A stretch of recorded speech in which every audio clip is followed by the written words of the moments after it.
Here in Columbus, cleanup efforts continue. AEP says about 25,000 people are still without power and roads are still being cleared.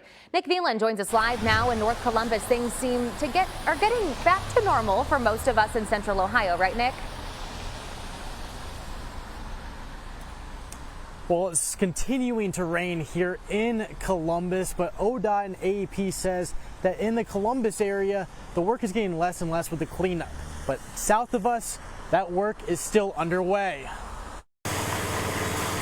Trees down, debris all over. It was crazy hearing that wind blowing. Matt Bruning lives in Chillicothe, where, according to AEP, about 6,000 people are still without power Saturday, and AEP crews are still at work. I drove downtown in Chillicothe earlier today. I was surprised at the amount of tree damage. The storm also impacting Bruning's house. My house, I lost a little chunk of a siding off the side of the house and a couple trees and some limbs down.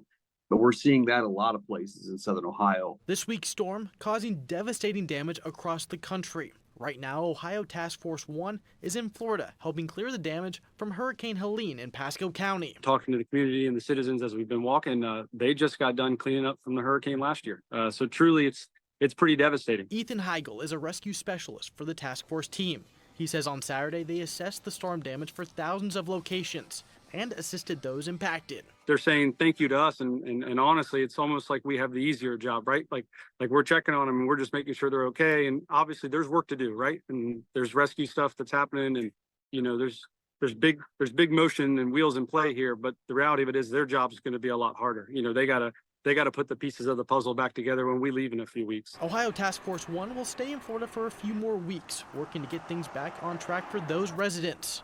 Back in Ohio, Bruning, who also works for ODOT, says roadways impacted by Friday's storm are quickly improving. The good news is that we've had enough time that the areas that were affected by trees that did not have utility lines involved, for the most part, those have been cleared up.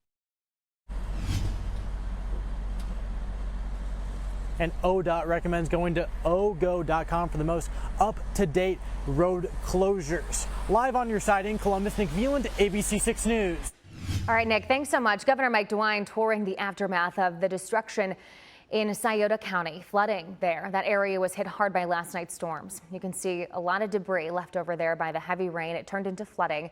DeWine walked around and spoke to families who were impacted by all of this, learning the scope of the damage. Well, I think the important thing is that no one is hurt. These folks here, they got water, you know, right up to their porch. And a couple said that, you know, they were trying to get back to their house, and it was really tough trying to get back. So they were a little concerned about that.